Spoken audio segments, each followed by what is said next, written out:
আমাদের জীবনে ভাই দুইটা অধ্যায়। একটা অধ্যায় হচ্ছে গিয়ে আব্দুল্লাহর বেটা মোহাম্মদ, আর একটা অধ্যায় হচ্ছে গিয়ে আল্লাহর নবুয়তপ্রাপ্ত বিশ্বনবী সাল্লাল্লাহু আলাইহি ওয়াসাল্লাম।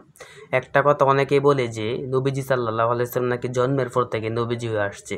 এটা বলতো তো ভাই, নবীজি হয়েছে 40 বছরের পর থেকে। এখন আমরা যদি অনুসরণ করি 40 বছর আগে, তাহলে ভাই আমাদের কোনো লাভ হবে না। হ্যাঁ, 40 বছর আগে নবীজি সাল্লাল্লাহু আলাইহি ওয়াসাল্লাম মানুষের সাথে ভালো ব্যবহার করছে, কারোর সাথে খারাপ ব্যবহার করে নাই, মিথ্যা কথা বলে নাই, কিন্তু তার কোনো শত্রু ছিল না ভাই। যখনই তিনি নবীজি হয়েছে 40 বছর পর, তখনই তার কোনো বাধার অভাব নেই। কিন্তু কেন ভাই জানেন? 40 বছর আগেও মানুষ, 40 বছরের পরেও মানুষ, কিন্তু পার্থক্য হচ্ছে গিয়ে ভাই কুরআন।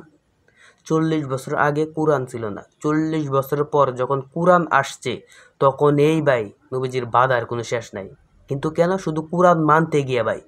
আমরাও যদি 40 বছর আগের জিন্দিগি মানি, তাহলে ভাই আমাদের কোনো বাধা আসবে না। যখনই আমরা কোরআন মানব, তখনই ভাই আমাদের জন্য বাধার কোনো শেষ নাই। অনেকেই বলে যে নবীজি সবাইকে জান্নাতে নিয়ে যাবে, এটা ভুল তথ্য ভাই। আপনার জান্নাতে যাওয়ার যোগ্য আপনারই অর্জন করতে হবে। নবীজি কারোর জন্য সুপারিশ করতে পারবেন না। নবীজি সুপারিশ করবে কাদের জন্য? যারা জান্নাতে যাওয়ার যোগ্য, তাদের জন্য নবীজি সুপারিশ করবে।